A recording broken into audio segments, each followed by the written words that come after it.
Superintendent Koba for most of his comments this morning. I also want to point out that twice he said, Nellie, Phil, and Bernie are going to speak. And after that, we have two good speakers.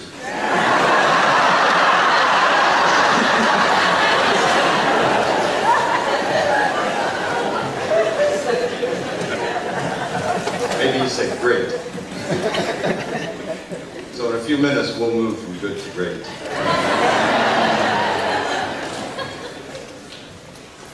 If you work in the business and finance side of the house, if you are an educator who works in business and finance, please stand up. One of the 16 different departments in our business and finance side. Let's give them a hand.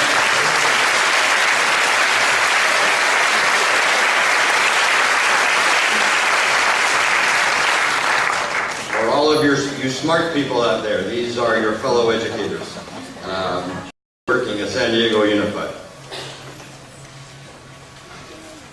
It was a Thursday in July of 1969. How many of you were alive in July of 1969?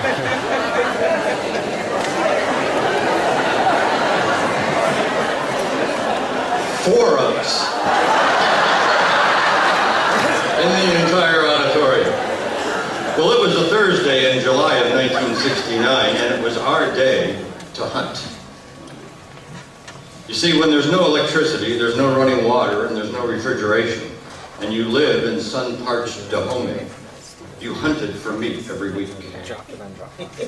When you lived on the border between Dahomey and war-torn Nigeria, it was best to know where you were hunting. You see, international borders are usually blue, black, or red lines on a map. They are invisible in the savannah of West Africa. The veteran missionary linguist and the skinny college student inadvertently crossed the line. I've been doing that ever since. But we were simply following the great gray herds of wildebeests. We were two khaki-clothed Caucasians, armed with the same caliber rifle used by the Nigerian army. Who takes passports when they go hunting? Who needs them? We did. We had crossed the border from Dahomey into a Nigeria that was torn asunder by war. Igbos had declared their independence. The war was bloody and chaotic, as all civil wars are. The Nigerian army patrol that found us that day was very suspicious. You see, the Igbos had hired Israeli and Swedish mercenaries who were often very blonde. We were both blonde. Phil, the poorly shaven short-termer, shook in his shoe.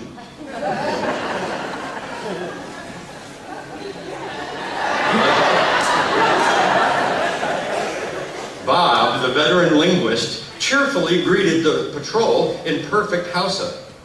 The sergeant who led the patrol was not impressed. Lots of people learn Hausa, the dominant trade language in that part of Africa. You could have learned Hausa sitting home in Hoboken, where Bob was from. We were in serious trouble. Bob knew it, and I felt it. Searching the faces for some of the soldiers for some sign of recognition, Bob made a discovery. A big smile crossed his face. Instantly changing languages, he greeted one of the soldiers in Busa, a tribal dialect of the Burgawa people. The soldier's stern visage was replaced by semi-astonishment and utter delight. You see, Bob was one of only one Caucasians at that time in the entire world conversant in the Busa language. He had been studying it and living it for 15 years. One greeting, and we belong. The soldiers talked among themselves, breaking their huddle like an offensive football team. They came back to us and shook our hands. What had changed the whole climate of the confrontation? Bob had recognized the unique tribal markings on the face of the Busa soldier tribesmen. Recognition led to communication, which led to relationship, and in this case, perhaps even to survival. Tribal markings are a pattern of facial scars left over from childhood ceremonies conducted years ago in rural parts of Africa. In a melting pot of varied ethnic groups, all commingling with each other, tribal markings provided a means for instant identification. From my years in education as teacher, principal, professor, consultant, administrator, and resident philosopher and poet,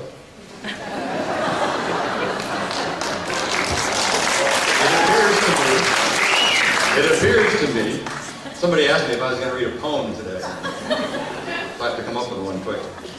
It appears to me that public education, especially in large urban school districts, has its own tribes, complete with their own languages. There are markings, sometimes even scars, attitudes, behaviors, priorities, learnings, and interactions that I identify are differing district tribal affiliations. Just as for me that day in Nigeria, ready identification of those tribal markings leads to better communication, dialogue, and understanding about how we in public education are so similar. Yet as leaders and departments, we're so very different in how we see and approach what we do. Both staff and students can be marginalized, hurt, or perhaps even lost because of our tribal distinctions and our failure to communicate. Student achievement may be diminished. We must all work harder, and it is work, to understand, respect, and yes, even celebrate our differences. We have district, central office, school site, business, instructional, board, you can say that, there's none over here, board, staff, finance, and operational tribes. I didn't leave. Yes, I even remember whole language and open court tribes. That's right. Boy, what is their language? You can let me later. Miss Jackson is sitting there. Curriculum and instruction folks speak Common Core Standards language.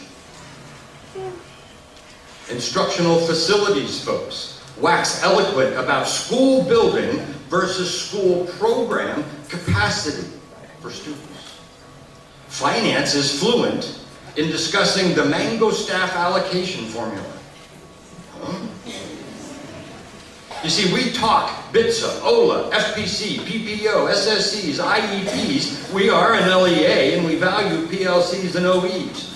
We have CSEA, OSS, OTBS, and PARIS. We have POA, we have AASD, further divided into certificated and classified tribes. We have SDA. I talk KPIs, Nellie speaks in CST lingo. Bill likes his DTLs. Detailed tickler lists.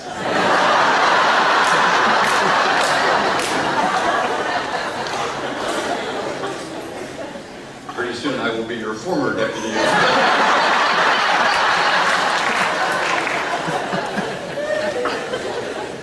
I better move on.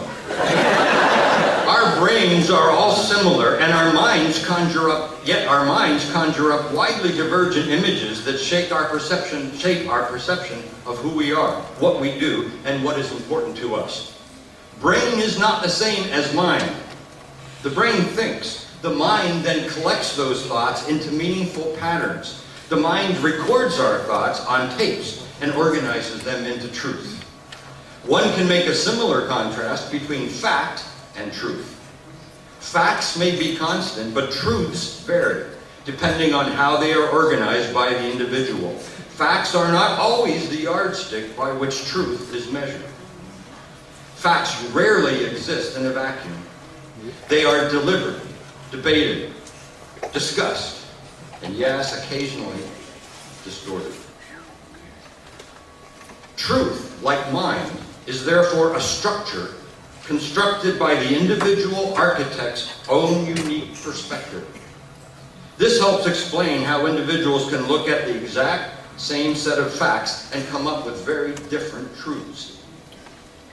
Of course, when confronted then with the facts, the individual is reluctant at best and resistant at worst to let go of the truth, as it has meaning for him or her. This is especially true when it comes to beliefs. For example, how students learn, who is important in that process, or whether the Padres will win the World Series.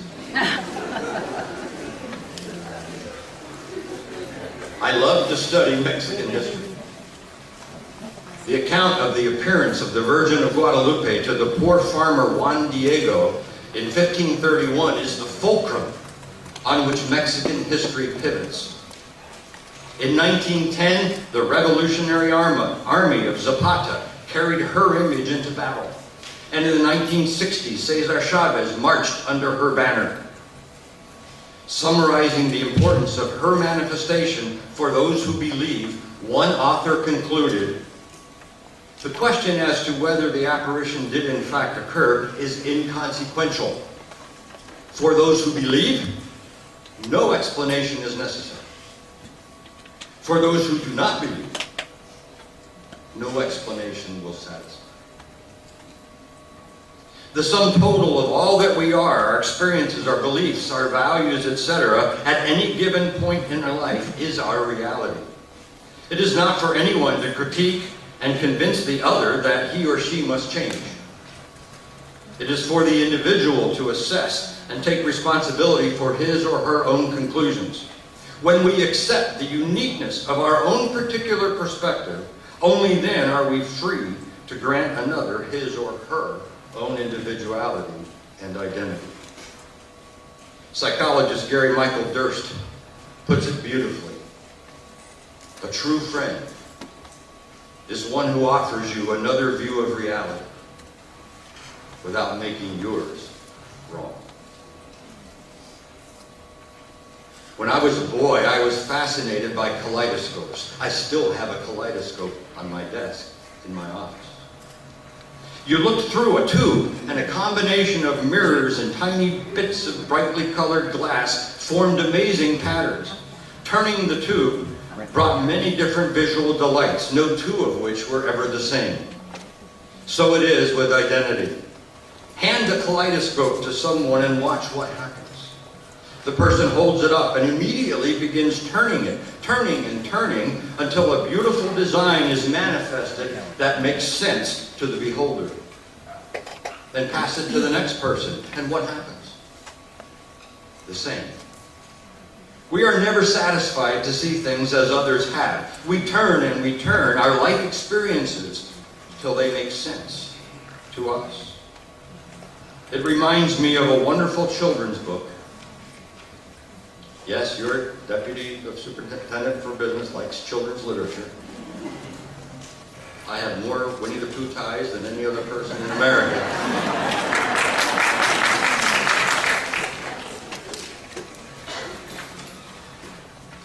I was on the dais one night at a board meeting, and people were very upset because they thought somehow I was closing schools or something. I don't understand it. And one lady was at the podium, and she said, she waxed eloquently in defense of Vista Grande.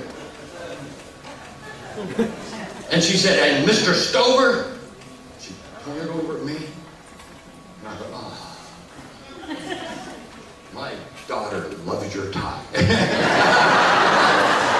And to cheer me that night, I had a Winnie the Pooh tie.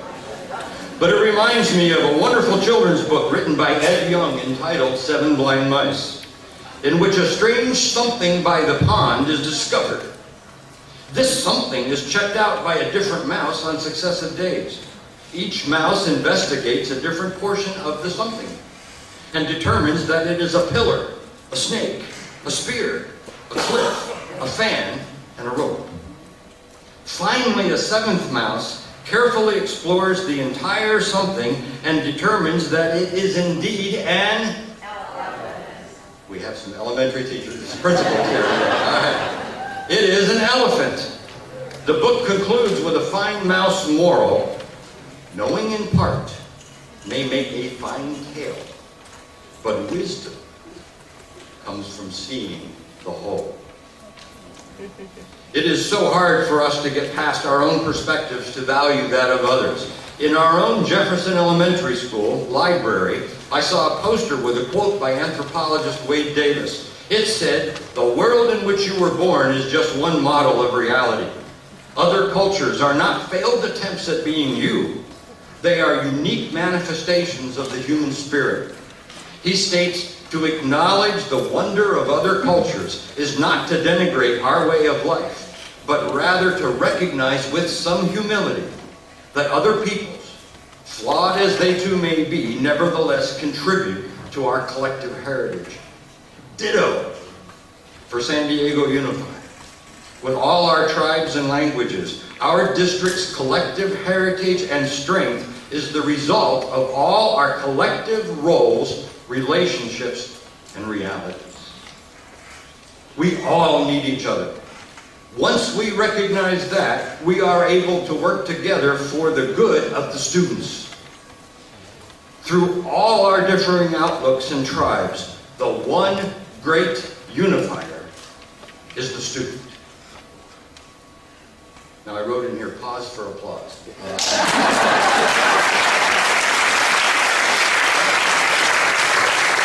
Through all our differing outlooks and tribes, the one great unifier is the student.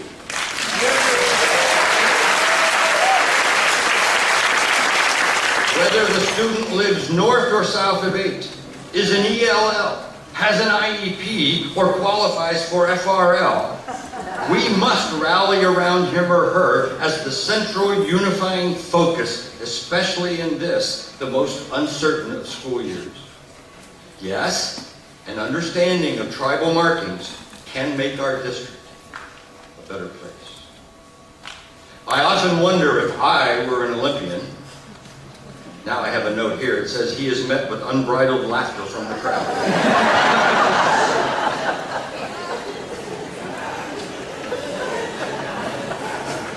Whether I would prefer an individual or a team sport. I am a crazed and tremendously gifted and skilled ping pong player, he says humbly. I dislike, however, playing doubles. I want to lose on my own. Not that that happens very often. I think I would like to run the 4x400 relay race. It is the perfect combination of individual and team. It is also my metaphor for our district. This year's Olympics, men's 4x400 relay was unusual. For the first time since 1972, the U.S. did not win the gold medal. It was the first time that a men's team from the Bahamas had ever won a gold medal. Halfway through his portion of the men's trial heat, American sprinter Manteo Mitchell broke his leg. Undaunted, he finished his race, handed off the baton, and collapsed. This amazing feat of courage enabled the U.S. team to qualify for the final, where they finished second. Perhaps even more amazing was that the same event also featured a runner with no legs, a double amputee. Oscar Pistorius, known as the Blade Runner because he ran on artificial limbs, anchored the South African team in the final. It's also interesting that there is a 1,500-meter individual race in the Olympics, 100 meters less in distance than the 4x400 relay race. This year's individual 1,500-meter winning time was 3 minutes and 34 seconds, almost 38 seconds slower than the time for the longer distance by a team of 4. No individual performance can match that of an effective team. No one of us is as fast as all of us. This year, the district is in our own version of the Olympics. At times, it will be a sprint. At times, running the hurdles. A marathon. But always a relay race. We must each run individually and then hand off the baton at just the right time and place and with just the right technique to maximize student achievement. Just like in this year's Olympics, for Manteo Mitchell and Oscar Pistorius, no obstacles are too great. Let us come together. Let's get it done and run for a gold medal. Not to reward us as adults, but one for each student. As your Deputy Superintendent of Business, but more importantly, as your fellow tribesman and relay runner, I wish you blessings for a great school year.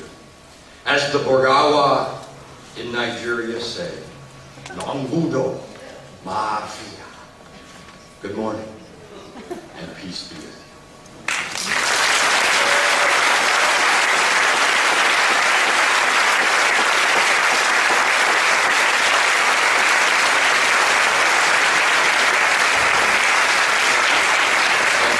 I read you a quote in my speech from Gary Michael Durst. Great books, read his books.